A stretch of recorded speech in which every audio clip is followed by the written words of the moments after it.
अगर आप इस चैनल पर नए हैं, तो इस चैनल को सब्सक्राइब करें। अलग गतियां जैसे 80 या 120 शब्द प्रति मिनट के लिए वीडियो स्पीड 0.8 या 1.20 की जा सकती है। डिक्टेशन शुरू होगा 5 सेकंड्स के बाद। 5, 4, 3, 2, 1। युद्ध की विभीषिका में जब बारूद की गंध हवा में घुलती है, तब सबसे पहले खामोश हो जाती है किसी माँ की लोरी, बेटी की हंसी और महिलाओं की सुरक्षा का भरोसा।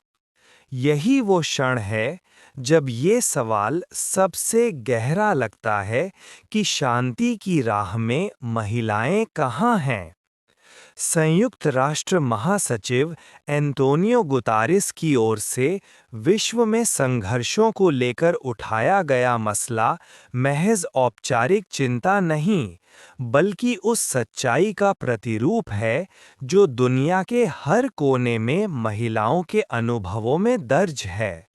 उन्होंने चेतावनी दी है कि आज वैश्विक स्तर पर सैन्य खर्च बढ़ रहा है, सशस्त्र संघर्षों की संख्या पहले से अधिक है तथा इन सब के बीच महिलाओं के खिलाफ यौन हिंसा भयावह रूप ले चुकी है। संयुक्त राष्ट्र महिला एजेंसी के अनुसार इस समय लगभग 67.6 करोड़ महिलाएं घातक संघर्षों के 50 किलोमीटर के दायरे में रह रही हैं। यह संख्या वर्ष 1990 के दशक के बाद से सबसे अधिक है। यह आंकड़ा केवल एक सांख्यिकीय सूचना नहीं, बल्कि शांति के प्रयासों में हमारी सामूहिक विफलता का प्रमाण है। भारत के संदर्भ में यह सवाल और भी जटिल है। यहाँ नारी को देवी के रूप में पूजने की परंपरा रही है, लेकिन सत्ता, नीति और निर्णय लेने में उसकी भागीदारी आज भी सीमित है। पंचायतों में आरक्षण ने महिलाओं को जनप्रतिनिधित्व का अवसर दिया, लेकिन राष्ट्रीय नीति निर्माण, सुरक्षा परिषदों और शांति वार्ताओं में उनकी संख्या नाम मात्र की है। भारत की संसद में महिलाओं का प्रतिनिधित्व आज भी केवल 14% के आसपास है, जो वैश्विक औसत 26% से काफी कम है। दुनिया भर में शांति निर्माण की प्रक्रियाएं यह दर्शाती हैं कि जब महिलाएं किसी संघर्ष के समाधान में शामिल होती हैं, तो वे मुद्दों को केवल राजनैतिक दृष्टिकोण से ही नहीं, सामाजिक पुनर्गठन के स्तर पर भी देखती हैं। वे परिवार और समाज के उस ताने बाने को समझती हैं जो युद्ध की विभीषिका में टूटकर बिखर जाता है।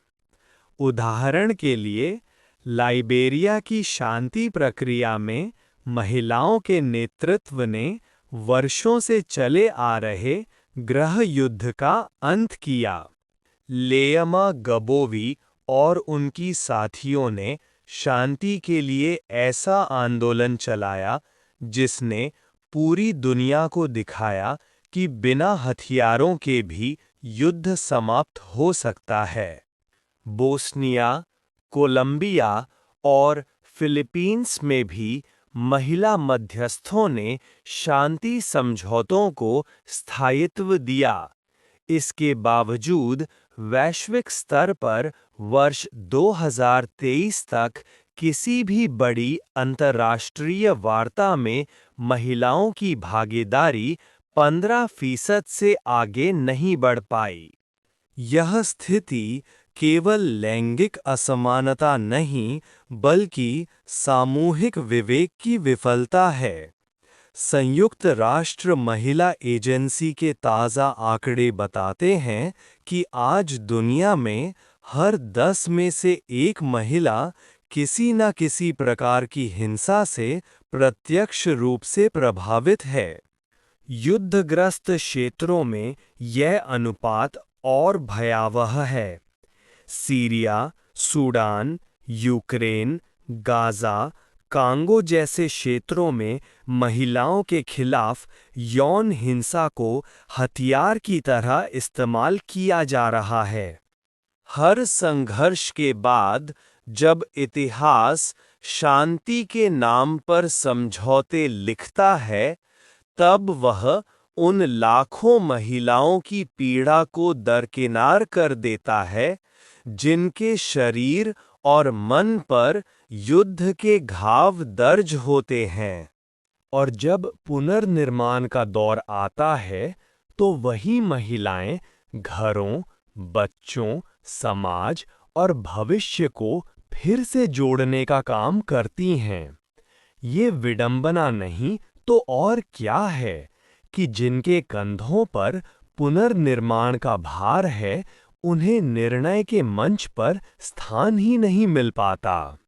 भारत की सामाजिक वास्तविकता भी किसी संघर्ष क्षेत्र से कम नहीं। यहाँ हिंसा के स्वरूप बदल गए हैं। कभी घरेलू हिंसा, कभी झूठी शान के लिए हिंसा, कभी कार्यस्थलों पर शोषण, तो कभी राजनीतिक बहिष्कार।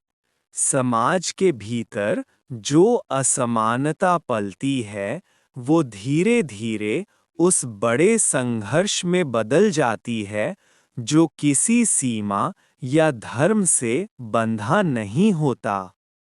ऐसे में महिलाओं की भागीदारी सिर्फ अधिकार नहीं, बल्कि सामाजिक स्थायित्व की शर्त बन जाती है।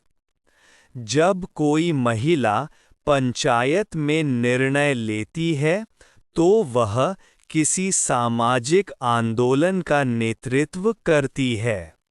जब वह न्याय की मांग के लिए सड़कों पर उतरती है, तो केवल अपने अधिकारों की बात नहीं करती, बल्कि वह समाज की दिशा तय करती है।